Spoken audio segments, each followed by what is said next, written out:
Good morning, MacLaren. Today is Friday, October 2nd, 2020. The weather today, partly cloudy, high of 77 degrees. The sun rose this morning at 6:56 a.m. and will set at 6:39 p.m. Reminder again to please complete your Friday checklist through Google Classroom. Even if you are here at school Monday through Thursday, everyone needs that practice.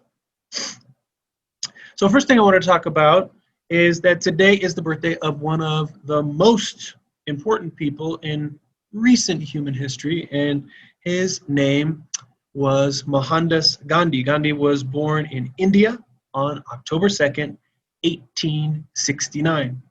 He came from a wealthy upper class family, and his parents wanted him to become a lawyer. So he went to England and studied law there, and then he came back and started his own law practice. But it wasn't successful. It didn't work out in India, so he moved to South Africa to work in the office in South Africa. And it was there, in South Africa, that Gandhi experienced racism toward Indians, and that started his work in civil rights. Started in South Africa, and over time, he moved back to India and really led the fight for the country of India to become independent from the British Empire. And so he organized all of these nonviolent campaigns of civil disobedience. So during these campaigns, lots and lots and lots of people would do things, little things like sitting in the street or refusing to work or organizing boycotts where people won't take part in an activity or won't buy a product. So it's the kind of thing that somebody doing something like that by themselves has almost no impact. It's very insignificant when just one person does it.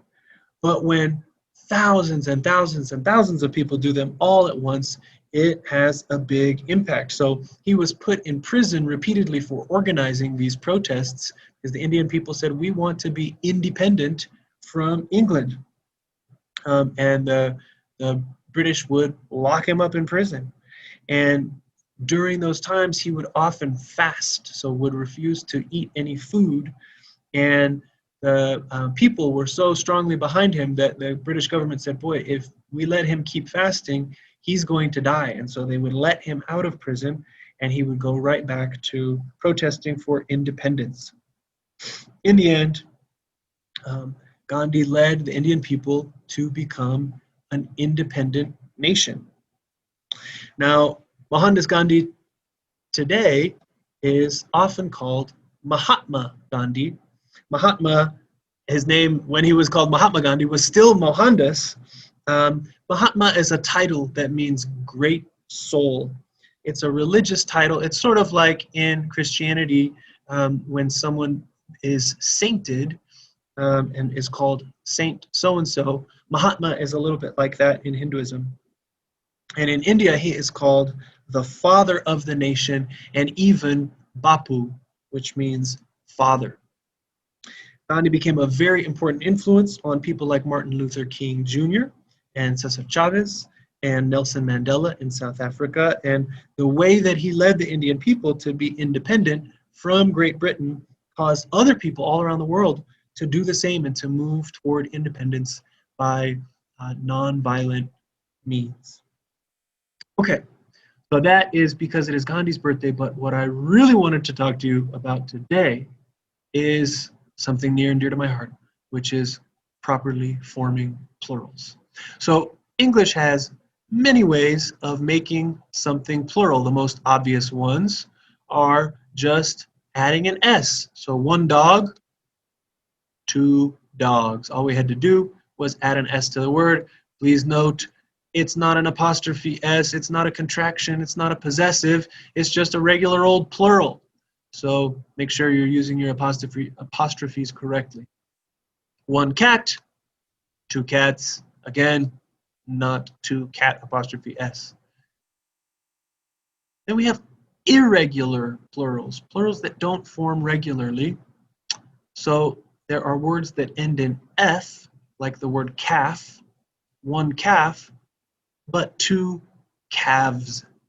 just like knife or life, right? Those words that end in F get the VES at the end when they are plural, not the VE apostrophe S. Then we have words that end in an O, like hero, or tornado, or potato. And those, their plural form has an ES. Two potatoes, again, no apostrophe. Then we have words where we form the plural by changing vowels. So one goose, one tooth, one woman, two geese, two teeth, two women. So you can see the O's in goose and tooth change to E's, and the A in woman changes to an E in plural, two or more women. Then we have words that just change completely, like one mouse, look at that cute little guy, or two mice. There, the word has just totally changed. We're changing everything about the word to make it plural. One die, this is a common one, where people will call that one dice. Strictly speaking, that is one die, two or more dice. And then you have plurals that are formed by not changing the word at all. So one sheep, one shrimp, one moose, and those become two sheep, two shrimp, two moose. Not two mooses, not two meese, not two mice, but two moose. I had to show you what a live shrimp looks like, and then what a delicious cooked shrimp looks like. Here's what I really wanted to talk to you about, which is words that end in US, because they are so confusing. Now, the fact is that words in English that end in US have different roots, and that's what makes them tricky. Some of them come from Latin, and some of them don't. And the way we actually make the plurals correctly is different depending on the root form of the word. So one cactus, that's the famous saguaro cactus that grows in the southwestern United States. And when we make it plural, we all think, well, two cacti, and we're right. That's one way of forming the plural of cactus, because it comes from Latin, and the correct formation of the plural there would be cactus, cacti. But it's also appropriate to say two or more cactuses. And what my handy dandy usage manual, the magisterial Garner's Modern American Usage, that tells me how to use words correctly, will say is that cactuses is sort of the word for someone like me to use. It's sort of a more ordinary plural, and cacti is more common among botanists, plant scientists. They would use cacti more often. But you are very welcome to use cacti if you want to describe those two saguaros. But then the trickiest one is words that end in US but don't actually come from Latin. And of course, you all know this one because it's the amazing octopus.